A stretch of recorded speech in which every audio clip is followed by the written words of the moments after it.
Hello guys, आप सभी ने ऑब्जर्व किया होगा कि आज के टाइम में फूड रेस्टोरेंट बिजनेस बहुत ही ग्रोइंग बिजनेस एरिया है। डेली न्यू स्टार्टअप इस फील्ड में आ रहे हैं एंड अच्छा बिजनेस भी कर रहे हैं। ये रेस्टोरेंट्स, ढाबास और होटल्स प्रॉफिटेबल होने के साथ साथ एक लार्ज लेवल पर एम्प्लॉयमेंट भी जनरेट कर रहे हैं। रेस्टोरेंट बिजनेस की सक्सेस में pre plan budget, investment, location, type of foods, interior decoration और क्वालिटी के साथ साथ बिजनेस एंड टैक्स कंप्लायंसेस भी क्रूशियल रोल प्ले करते हैं। Proper accounting, business and tax compliances इस बिजनेस की सक्सेस के चांसेस मेनी टाइम्स इंक्रीज कर देते हैं। रेस्टोरेंट बिजनेस में हमें किन कंप्लायंसेस का ध्यान रखना होता है, उनको हम अपनी इस वीडियो में आज कवर करेंगे। आप इस वीडियो को एंड तक जरूर देखें एंड सुनें। Guys, first, selection of right constitution of business. Guys, सबसे पहले आपको अपने बिजनेस के लिए राइट कॉन्स्टिट्यूशन सिलेक्ट करना होगा। यदि आप सिंगल बिजनेस पर्सन हैं एंड एक स्मॉल स्केल पर केवल अपने फंड्स के साथ ही रेस्टोरेंट बिजनेस स्टार्ट करना चाहते हैं, तो प्रोप्राइटरशिप फर्म आपके लिए एक बेस्ट बिजनेस कॉन्स्टिट्यूशन होगा।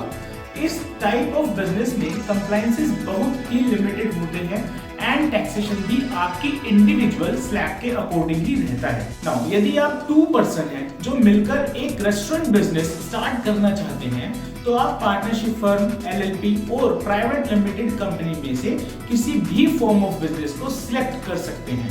पार्टनरशिप फर्म और LLP में compliances as compare to private limited company कम होते हैं, बट इसमें टैक्स रेट 31.2% होती है। पार्टनरशिप फर्म में आपको एनुअल कंप्लायंसेस के रूप में केवल इनकम टैक्स रिटर्न फाइल करनी होती है।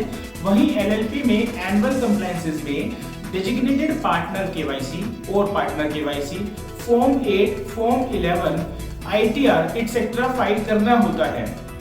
गाइस, इन दोनों से अलग प्राइवेट लिमिटेड कंपनी में आपको ज्यादा कंप्लायंसेस करने होते हैं। प्राइवेट लिमिटेड कंपनी में फंड्स का इन और आउट कई लीगल रूल्स से बाउंड होता है, लेकिन private limited company business type एक ट्रस्टेड एंड रजिस्टर्ड टाइप होता है एंड लार्ज स्केल बिजनेस के लिए एडवाइजेबल भी होता है, because in future business expansion easily किया जा सकता है। आउटसाइड फंड इन्वेस्टमेंट ऑप्शन भी ओपन रहता है।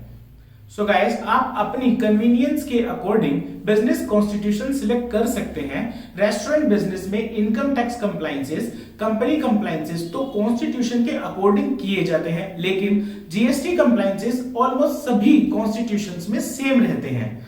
Now guys, we will see income tax compliances for restaurant business.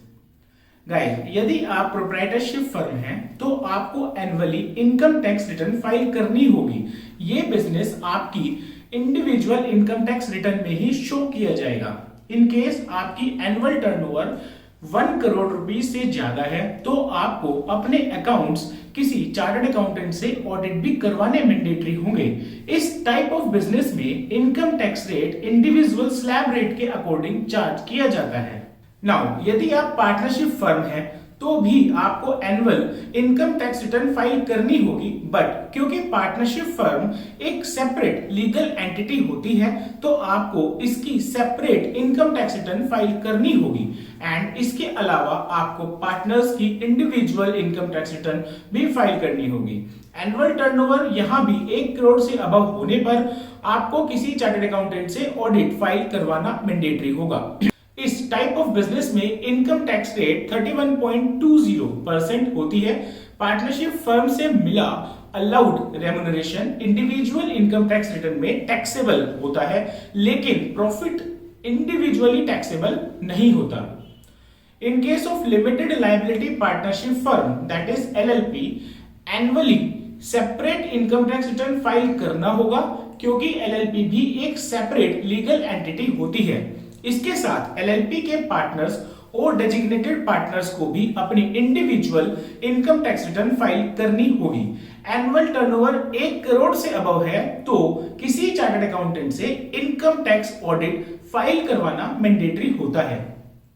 Guys, LLP से मिला remuneration individual income tax return में टैक्सेबल होगा, लेकिन profit individual income tax return में टैक्सेबल नहीं होगा। नाउ गाइस, यदि आपका रेस्टोरेंट बिजनेस टाइप एक प्राइवेट लिमिटेड कंपनी है तो आपको सेपरेट इनकम टैक्स रिटर्न तो फाइल करनी ही है। इसके साथ साथ सभी डायरेक्टर्स की इंडिविजुअल इनकम टैक्स रिटर्न भी फाइल करनी होगी। यहां भी एनुअल टर्नओवर 1 करोड़ से अबव है तो इनकम टैक्स ऑडिट मैंडेटरी हो जाएगा। कंपनी के केस में नॉर्मली इनकम टैक्स रेट 26% होती है। गाइस, कंपनी से मिला remuneration and dividend individual director की इनकम टैक्स रिटर्न में टैक्सेबल होता है। Now guys, we will see statutory compliances under LLP and companies act for a restaurant business. Guys, यदि आपका बिजनेस टाइप प्रोप्राइटरशिप और partnership firm है तो LLP act या कंपनीज एक्ट का कोई भी प्रोविजन आप पर एप्लीकेबल नहीं होगा। मींस आपको कोई कंप्लायंसेस नहीं करना। But guys, if you are a LLP then आपको एनुअली पार्टनर और designated partner KYC form 8, form 11 etcetera file करना मैंडेटरी होता है। एलएलपी के केस में यदि एनुअल टर्नओवर 40 लाख रुपीस और मोर या फिर कंट्रीब्यूशन 25 लाख रुपीस और मोर है तो एलएलपी एक्ट के अकॉर्डिंग एलएलपी का स्टैट्यूटरी ऑडिट भी करवाना मैंडेटरी होता है। इन case of private limited company आपको वेरियस कंप्लायंसेस फॉर्म्स फाइल करने होते हैं, जैसे mandatory auditor appointment form, director KYC form INC 20A, DPT 3, form AOC 4, form MGT 7 etcetera. इसके साथ आपको एवरी क्वार्टर एक board meeting and every year एक एनुअल जनरल मीटिंग भी हेल्ड करनी होती है। आपको वेरियस स्टैट्यूटरी रजिस्टर्स जैसे minute books, members register etcetera maintain करने होते हैं। गाइस, कंपनी के केस में आपको मैंडेटरी स्टैट्यूटरी ऑडिट भी करवाना होता है। प्राइवेट लिमिटेड कंपनी के कंप्लायंसेस कंपनी की कैपिटल एंड टर्नओवर के अकॉर्डिंग इंक्रीज हो जाते हैं। Now guys, we will come to GST compliances for restaurant business. GST act के अकॉर्डिंग रेस्टोरेंट बिजनेस में जीएसटी के लिए 2 रेट्स प्रेस्क्राइब की गई हैं। First, 5% GST rate without input tax credit and second 18% GST rate with input tax credit claim। In rates की applicability restaurant की location और नेचर पर डिपेंड करती है, जिसको इस टेबल के थ्रू इजीली समझा जा सकता है।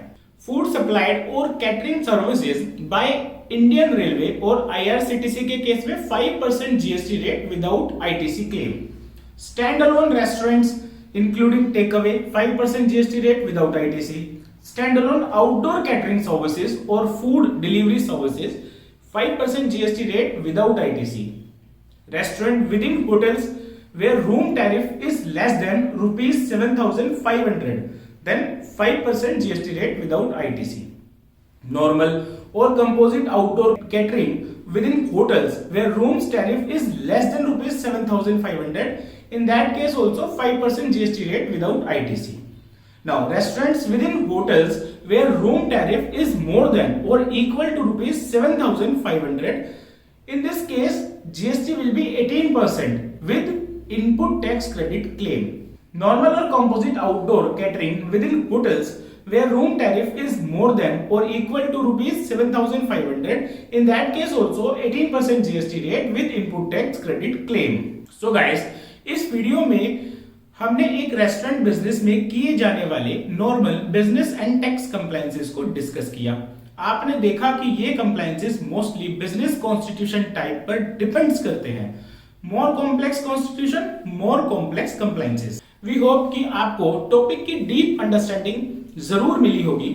इन case of any query and support please contact us. Guys, यदि आपको वीडियो अच्छा लगा तो वीडियो को लाइक कर दें एंड हमारे चैनल डिजी अकाउंटो को सब्सक्राइब कर दें।